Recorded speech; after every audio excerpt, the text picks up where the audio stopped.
I need you to imagine something. You meet a man, a simple, quiet man. He drives an old truck. He wears jeans and plain shirts. He works long hours and counts every dollar carefully. You fall completely in love with him. Not for money, not for status, just for him. You struggle together. You budget together. You build a small, simple life together. And you're genuinely happy. Then on your wedding day, a stranger walks up to you at the reception and says, "Congratulations. Do you know your husband is one of the wealthiest men in this state? My name is Emma, and the man I married had been lying to me from the very first day we met. But the reason why? That twist I never saw coming. I met Nathan 3 years ago at the most unglamorous place imaginable, a laundromat. I was a 27-year-old elementary school teacher, washing my clothes on a Sunday afternoon because my apartment building's washing machine had broken again. Nathan was sitting in the plastic chair next to the dryers, reading an actual physical newspaper, which I found both strange and charming. He looked up when I walked in, plain blue eyes, easy smile, wearing a faded gray t-shirt and work boots that had seen better days. We started talking while our clothes tumbled. He told me he was a contractor, that he did renovation work. That business was okay, not great,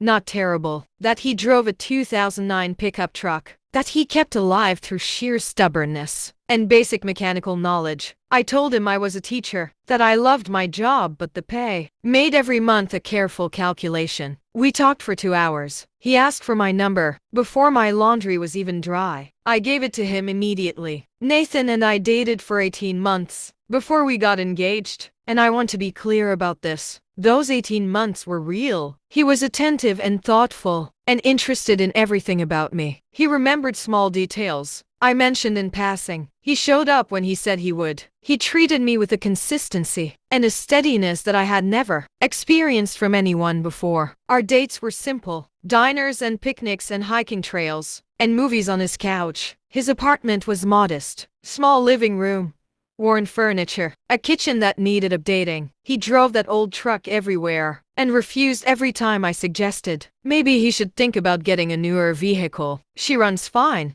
he always said, patting the dashboard affectionately. His friends were regular people. His clothes were ordinary. His life as I saw it was exactly as simple as mine. I fell completely in love with this simple, honest man. When he proposed on a hiking trail, with a ring that I could tell had cost him a significant portion of what I assumed was his modest savings, I cried for 20 minutes. Not because of the ring, because of him. I should have noticed that the ring was actually a 3-carat flawless diamond. I did not know enough about diamonds then to recognize what I was looking at. Our wedding was small and beautiful. Nathan had insisted on paying for everything himself, which I thought was sweet and slightly stressful, given what I assumed our budget was. But everything was perfect. The venue was a restored barn outside the city, wildflowers everywhere, fairy lights, simple, elegant tables. I did not question how he had afforded it. I assumed he had saved for a long time. I assumed he had made some sacrifices. The ceremony was everything I had ever wanted. And then came the reception. We were about an hour in, dancing,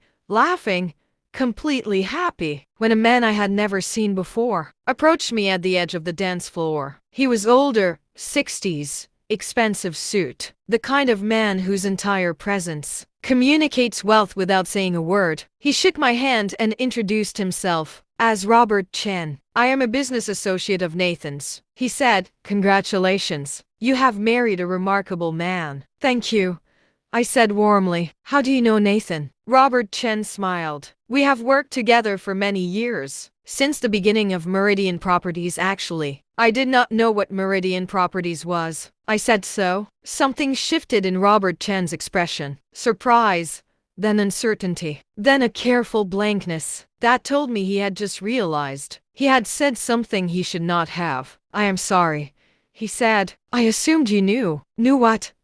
I said. He looked across the room to where Nathan was laughing with my father. "Perhaps you should speak with your husband," he said quietly, and he walked away. I found Nathan 20 minutes later. I pulled him away from the guests into a quiet corridor off the main hall. "Who is Robert Chen?" I said. Nathan's face changed immediately. Not guilt exactly, something more complicated than guilt, something that looked almost like relief. Emma, he said, who is Robert Chen Nathan, and what is Meridian Properties? He took a breath. Meridian Properties is my company, he said.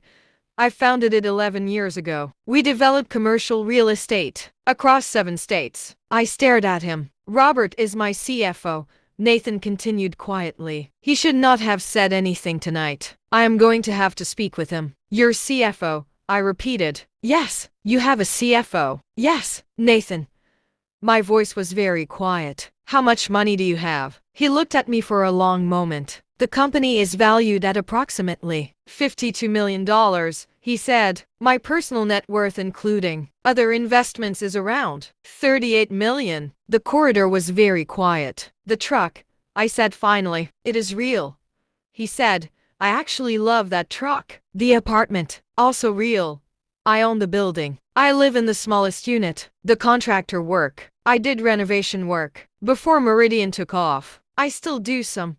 I like working with my hands. I looked at this man I had budgeted with, and worried about money with, and loved completely, for 18 months. Why?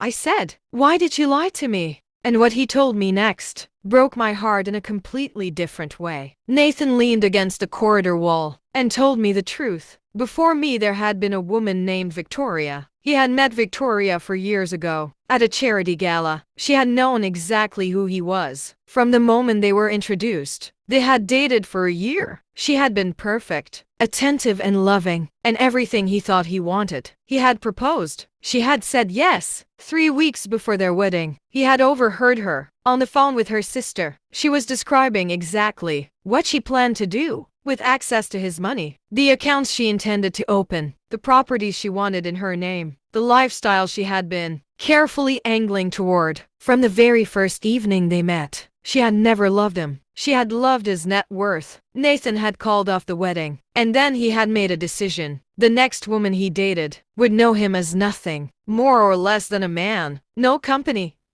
no money, no status, just Nathan. And if she fell in love with that Nathan, the one in the faded t-shirt, in the laundromat, with the old truck and the worn furniture, then he would know it was real. I was going to tell you, he said, before the wedding. I had planned to tell you last week, and then I lost my nerve. And I kept thinking, what if it changes things? What if knowing changes how you see me? He looked at me. Does it?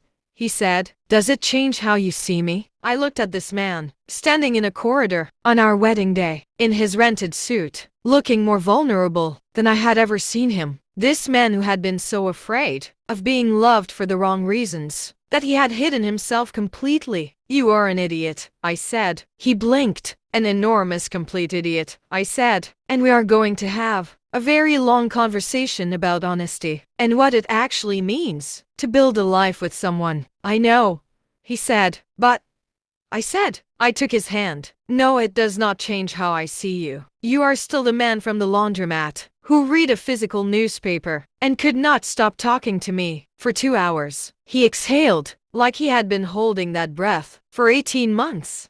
Now here is where the story takes a turn I did not see coming. The next morning, the morning after our wedding, I received a phone call from an unknown number. I almost did not answer. I did. The woman on the other end introduced herself as Victoria, Nathan's ex, the one who had loved his money more than she loved him. My heart rate increased immediately. I know who you are, I said carefully. Then you know what he did to you, she said. He told me everything, I said, about you, about why he did not tell you everything, she said. Silence. I was never after his money, Victoria said. I know that is what he believed, but that phone call he overheard. I was telling my sister about a joint account I wanted us to open, a savings account for our future. My sister misunderstood what I was describing, and her questions made it sound like something it was not. My mouth was dry. Nathan ended our engagement without ever asking me to explain. Victoria said he had made up his mind about what he had heard, and nothing I said afterward could reach him. He had decided I was like every other woman who had wanted him for his money, and he could not hear anything else. I sat on the edge of the hotel bed on the morning after my wedding and felt the story I thought I knew. rearrange itself into something far more complicated. Why are you telling me this? I asked. Because you deserve to know. The man you married completely. Victoria said, not just a version of the story. That justified what he did to you. She hung up.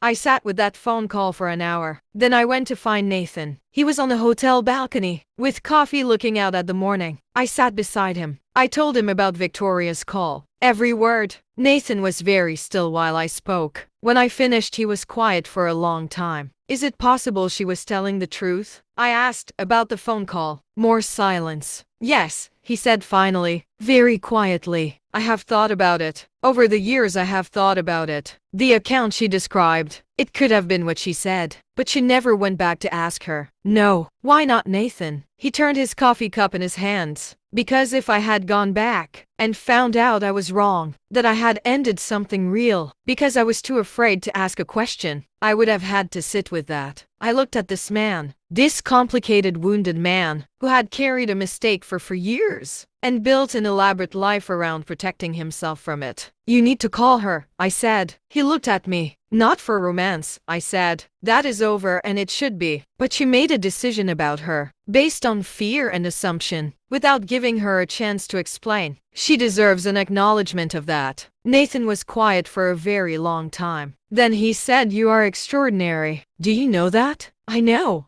I said. Also, you are still an idiot. Call her. Nathan called Victoria that afternoon. I do not know everything that was said. That conversation was theirs. But he came back an hour later, looking like something heavy had been lifted from him. She accepted my apology, he said. Good, I said. We have been married for 1 year now. Nathan told his full story to my parents. The week after our wedding, my mother cried. My father shook Nathan's hand and said, son, you have a lot to learn about trusting people. Nathan agreed immediately. The truck still sits in our driveway. Nathan still drives it every single day. I bought him a new one for his birthday. A beautiful new truck. The same model, just 30 years newer. He drove the old one to the dealership himself, patted the dashboard one last time, and then he got in the new one and drove home with the biggest smile I have ever seen on his face. We are building something real, with all the secrets gone, and all the walls down, and all the complicated history finally laid out honestly in the open. It is better this way, so much better. Sometimes the person hiding from you is not hiding because they want to deceive you. Sometimes they are hiding because they have been hurt so deeply, they do not know how to be seen anymore. That does not make the deception right, but it makes the person human. And humans, complicated, wounded humans, are worth understanding. Thank you for being here with Drama Hub Stories today. Subscribe for a powerful new story every single day. And tell me in the comments, would you have forgiven Nathan for hiding his wealth for 18 months? Or would that have been a deal breaker for you?